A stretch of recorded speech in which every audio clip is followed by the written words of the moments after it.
What's up guys, it's Eric here with another Shunga VOD review from the PB in-houses. Like I said last time, we get some really high elo Chinese players in here. A Hao, 62nd, and then I don't know who everybody else is, but I'm sure they're really good. So let's get right into the game. Early duplicator for Shunga. So the last game we watched, he used that to hit an insanely early Nyla 2. We'll see what he can do with it this game. Playing around these new duplicators that can only be 1, 2, or 3 costs, I think is one of the biggest changes this set, aside from, all the champion things. One of the biggest sort of like systemic changes, I guess. He's going to hold this Pantheon too, of course, because his last shot was 4 Pantheons. And he's going to hold a Lucian as well, so maybe we'll see an Infiniteam game. Not sure yet. He's also got these double rods, which could be a locket, could be just a death cap. There's a Jax. I know China loves playing Jax, so he's immediately going to sell it though. All right. And wow, look at these first 3 augment options. We got Cruel Pact. Can you show this again? Thank you. We have Cruel Pact, the one that gives you extra rerolls. I forgot what this is called. Golden Ticket. And then Windfall. I think they're all very strong. You already have 3 Pantheons. Maybe you can think of some kind of Golden Ticket comp. I'm not sure. Cruel Pact is never bad, especially with this early spike, and then you slam like a Death Cap perhaps. Also Cruel Pact with this, you can maybe hit like an early 2-star 3 cost, and then Windfall is also quite good. If I'm in this position, I might just send it on Cruel Pact if no one else has taken Cruel Pact here. I don't think it's bad here at all. He's going to opt Golden Ticket? I don't think any of these are bad by any means. All right, Golden Ticket, and it's another Lucian. So maybe we're going to see some kind of Infiniteam reroll game. I am down for that. Does he want to slam anything? He also didn't get a free reroll this time. And you can get a free reroll in the first round, I believe. It's just a matter of high rolling or low rolling. He is going to slam Death Cap. Okay, I think a Death Cap slam's pretty reasonable, especially if you want to go for a Lucian 3, scales well with AP, and you don't want to just be sitting on these components forever. And look, it ends up potentially winning him this fight. Worst case, yeah, no, he wins the fight probably because of the Death Clap Slam. Oop, that's another Lucian 2 already. He gets Infiniteam in, but yeah, you definitely want to hold on to that Lee Sin as well. Another Lucian. We got 4 Lucians at 2-2. Nice. He's also holding all these other pairs. So is it Infiniteam Supers? Because Lee Sin fits in really easily. The other 2, I mean, actually late game, like GP synergizes with Twisted Fate, so that's another like cute duelist synergy that you can get in. So like Infiniteam actually synergizes decently well. There's no Infiniteam mascot though, so it's not perfect with supers, but still, I mean, the synergy is pretty nice. I guess we'll see what he plays this game. I would have to imagine you'd definitely get playing Lee Sin. He's also looking at the new multi-shot or whatever it's called. Synergy for Lucian, because yeah, you can definitely go vertical that as well. But I have to imagine, yeah, he's holding on to these supers. Like, he definitely wants to play supers. Yeah, he just wants to hold the entire right side of his board.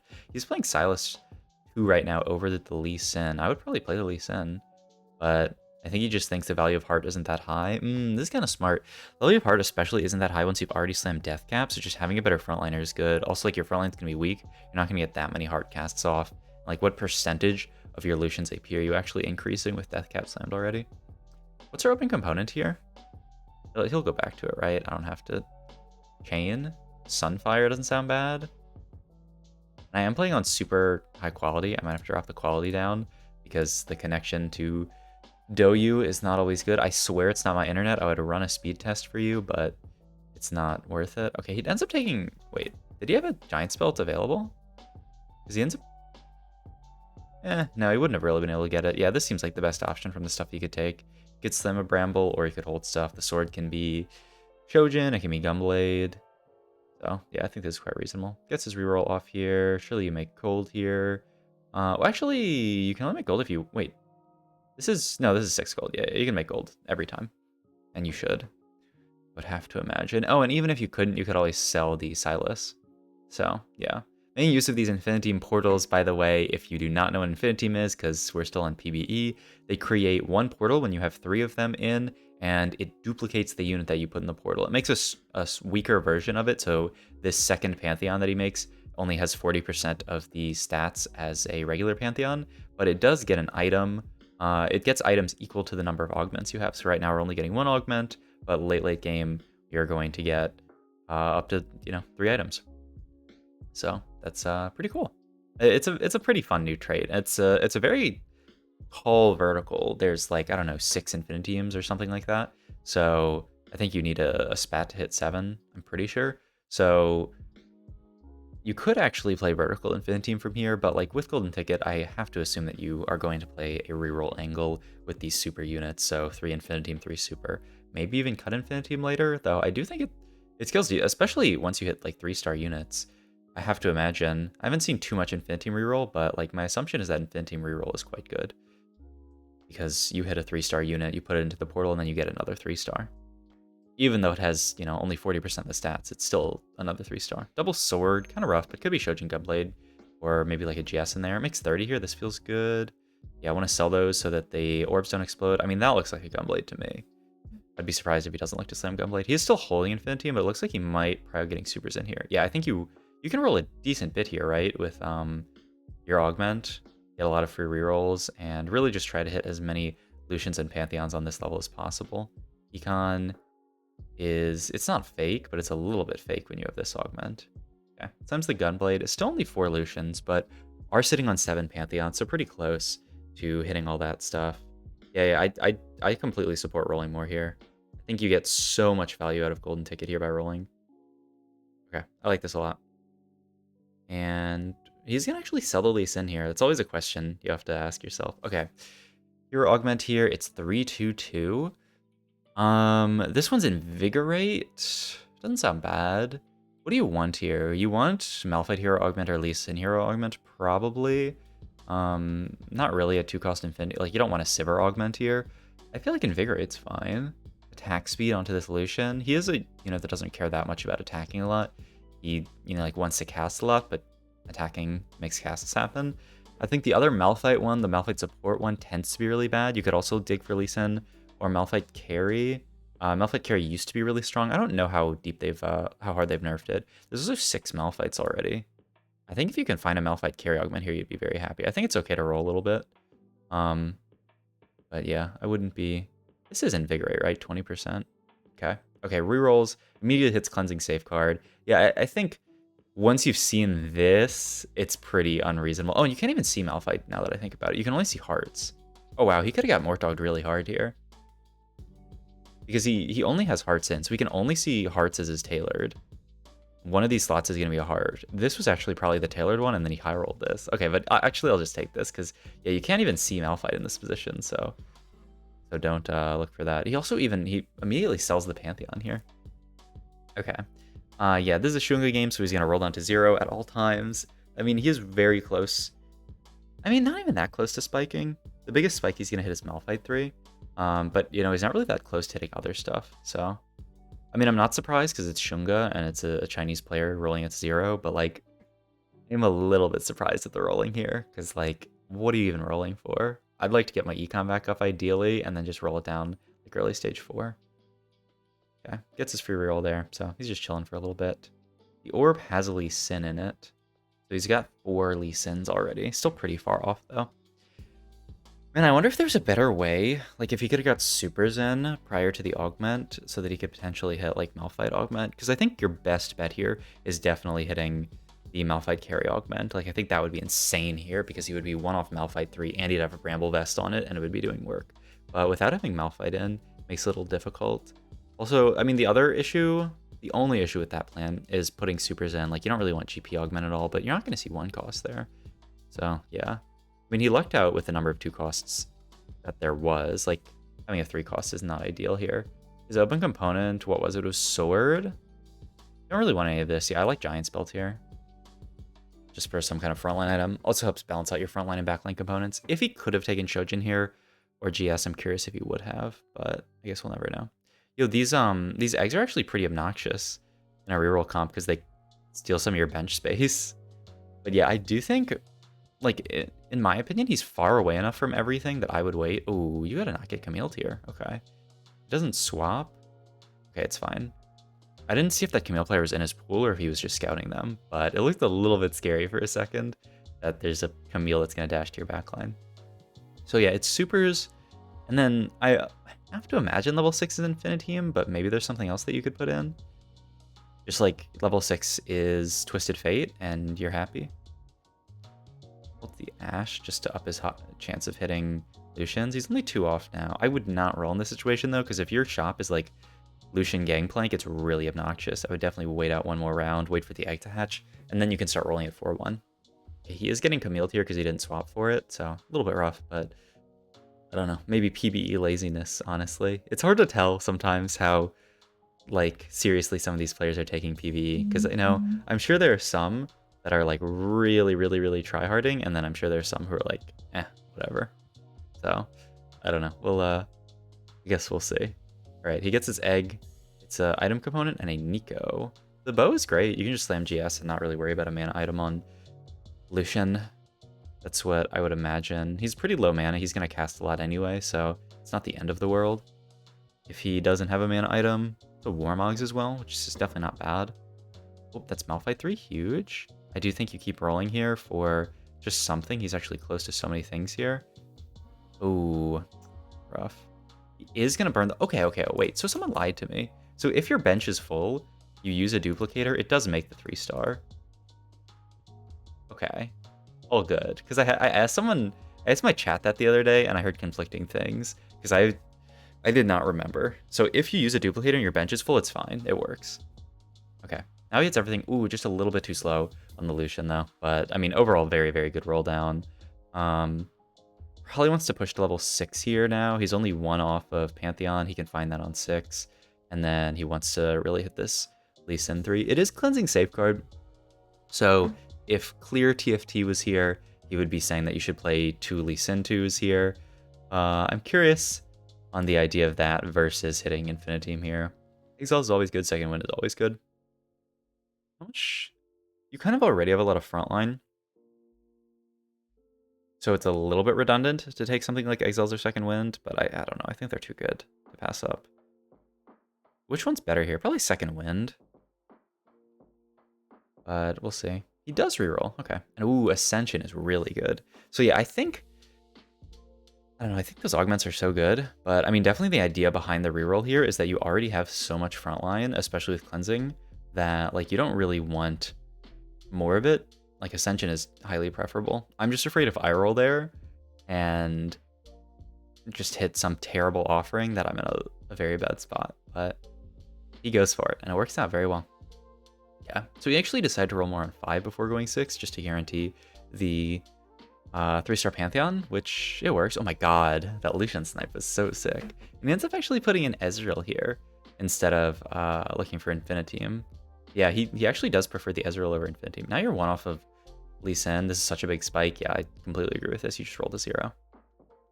Nothing left to really roll for here. He's just going to chill, push levels. I'm curious if he wants to get in like Kai'Sa and MF as his level 8 and just play for quick shot, or if he wants to look to get Infinitum in at some point. Because like, oh, you know, it's actually really, you could even just get the Ezreal in. The 5-cost Ezreal, and then you already have the other Ezreal in for quick shot. Like, actually, that seems kind of nice. You want some kind of frontline item here, ideally. Ionic Spark actually would be pretty... Like, if you could have got that Ionic Spark, that would have been nice. There's still Cloak to be taken. Yeah, I like this a lot. Could be Ionic, could be Declaw, could be Gargoyles. Like, there's a lot of good stuff it could be. Ideally, it's Ionic, I believe. But we will see. Yeah. Uses free rolls, but right now he's really just looking to push levels. Hold on to this Alistar, actually. I mean, it's a mascot, I guess. You don't have Aegis in, right? Besides the level for just Vi. Maybe like a Vi plus Alistar at some point. So yeah, he's actually going to 0 gold here to level for this Vi to try to preserve streak. I probably would have greeted here. But, I mean, it's a sizable spike, especially onto Lee Sin 3. I wonder if it ends up... I mean, even if he loses this fight, it still saved him a ton of HP. It might have swung this fight. This is a pretty close fight. Having the extra HP onto Lee Sin would actually make the difference. Okay, I like that a lot. And he's holding onto the Kai'Sa. I think Ezreal's a better unit than Kai'Sa, but maybe 8? Maybe on 8 you play Kai'Sa? Okay, so maybe this is the way to play around Quickdraw. It's just a more reroll-oriented style, because this board actually seems pretty good. He's winning most of these fights. I'm curious to see how high it ends up capping out, because it is like a 1-cost reroll comp, so these are the comps that tend to fall off later, especially because he started an Econ Augment first. So it should be weaker than some of the super capped boards, but we'll see. We will see. I've never seen this board before in my life, so I don't know very well how strong it is. He's definitely just looking to push 8 here, though. Nothing left to roll for. I've seen some interesting boards. There was a Spread Shot Vayne board. There was a Riftwalker board. It's Riftwalker, right? I think that's what it's called. Giant Spell Tier. Okay, let's look at itemization here. I mean, Declaw can't be bad. The question is, what do you do with other stuff? You can make Declaw Q-Cone. You already have so much AP that it's not that amazing, though. Declaw Redemption? And then just put Redemption on, like, Malphite? I don't hate that. It's probably better than Q-Cone. Is there something better to make with the Declaw? Not really. You're never getting to Ionic. I like Declaw Redemption here. I don't really... There's, like, not another carry that you can really itemize. I guess, like... Gangplank. Declaw Redemption. I like it. I would put it on Malphite. I'm actually surprised. But maybe he wants to position like this. So that's why the Redemption's here. Because he doesn't want to actually swap these two units. Ooh, he actually narrowly avoids not getting hooked there. Which is very, very fortunate. Because that would probably almost definitely lose him the fight. And man, this Lucian 3 is cooking. He's doing a ton of work. I mean, I think if you're going to play around supers, Lucian 3 is obviously pretty good to play. But it's still, it's so funny that the two Lucian 2's Cleansing Safeguard tech has still not really made its way to China. Like, no one's really playing that. I wonder if it's because they think it's bad or because, like, there's just no one pushing for it. Interesting. The full clumps here, probably for the Camille player. I didn't see his entire pool. But Leon did a ton of damage to his front line. The question is, can Lucian tank literally everything? It's like the Fiddle can't get a good ult off here. Okay, but still, it is not enough. So he takes a big loss there, but he's still 34 HP. He's probably gonna top 4 this game just with his HP, but we'll see. Rolls and finds an MF. He's definitely something you can think about going for on 8. It looks like he's looking more at just this Alistar and just play the... Ooh, look at that. Wow, I mean, this gets him away from the biggest clump. It's really good versus, like, Misfortune here. Because Misfortune is never really going to ult this solution unless it does something like this and ults through the entire board, which is very possible. This is actually a quick draw board. We should check out this board that he's losing to, because this is pretty cool. This is quick draw, maybe 4? Yeah, let's look at a house board real quick, and then we can move forward. So, I see 1, 2, 3 quick draw, and then just Morgana for Shred, because he has no Shred. Atrox frontline, 2 Aegis in, and then a random Urgot. So it's really just sort of like a flex board with quick draw, 3 quick draw. Instead of playing Lucian. Maybe he can't find Lucian, or maybe he thinks it's not worth going in. And it does a ton of work, actually. I mean, this Aatrox is tanking so long. The Kai'Sa actually does okay damage, and then the MF does good. The Kai'Sa actually does great damage. I'd love to see his damage recap, because that Kai'Sa looked like she was actually cooking. Yeah, ends up selling the Alistar, so I'm curious to see what he ends up putting in here. Still, you don't have a secondary carry. I mean, Static Shiv's actually... that kind of looks like what he's going for, so... like, you could Static Shiv the Ez. I guess your best bet is Static Shiv. Another tank item doesn't do that much. Okay. So Static Shiv looks good here. And then what do we want out of the Dome? Maybe a tank item. Maybe just like a support, like a Zephyr or a Shroud would be best here. We'll see. You don't actually have healing reduction outside of the GP. It's pitting Ionic, which is pretty funny. I guess it's just Sunfire. Okay. And he puts it on Pantheon, okay. Okay, rolls a little bit more here, but he really just needs to push levels and get something good in. Looks like he's holding onto the Echo right now. I mean, this lobby does look pretty AP heavy. Alright, so he just ends up stacking the Pantheon. Yeah, I'd be more interested in stacking Malphite, but I wonder if there's a reason. Maybe he just thinks it's better, more like tanky. Pantheon scales with MR, but neither of these are MR items, so yeah. Another loss here down to 4 HP, but he has managed to top 4. So yeah, like I was talking about, this board seems to fall off. I would imagine this board falls off pretty hard. And he finds something to play. That's a misfortune. He also just, he does not even care about Sure Shot or whatever it is, Quick Shot. That's kind of weird now that I think about it. Like, this board that he's playing against, the Leonardo doesn't actually do anything. Like, I mean, I guess the Twisted Fate, like, I would actually think maybe Misfortune's better in this matchup, because your MR doesn't really matter when you're against a Vayne that's doing, like, all physical and true. But he ends up winning, so all good. I mean, Leonardo probably slightly better. Okay, top 3. Okay, but look at this top 2. I think it's pretty tough to crack this. He could play 4. Quick shot there. Yeah, just not really interested in it. Interesting. Because it does scale really, like, the more you put in, the more you get out of it. The problem is you have to play kind of like bad units. Like, Kaiser 1 and Misfortune 1 are going to do, like, literally nothing. Misfortune 1 might have trouble casting. Last item here. Nothing crazy. It's probably just Warmogs. 3rd tank item. Yeah, I like that. I might just find another Ezreal, actually. Alistar here over Leona, really? Just for the mascot buff. Yeah, it's definitely worth it. Just a better... It's a worse unit, but it's much better synergies-wise. Okay, he does manage to clump around this Camille. The question is, okay, Camille does keep walking a front line. I mean, this is best in slot positioning. Like, Camille's getting stuck on his front line. Like, if he loses this, he's never winning this fight. It does look like he is going to win it, though. Gets through the Camille. There is a... Ooh, the Jin's still alive. Yeah, just barely loses. All right, that's a 3rd. That's a really, really fun game. And a new reroll comp that I've never seen before out of Shunga. So I hope you guys enjoyed this video. If you did, please interact with it in some way, like, comment, and or subscribe. And then also check out all my links down below, especially to my Twitch, where I go live. Usually Wednesday, Thursday, Friday, and sometimes Sundays. Thank you guys for watching. Bye.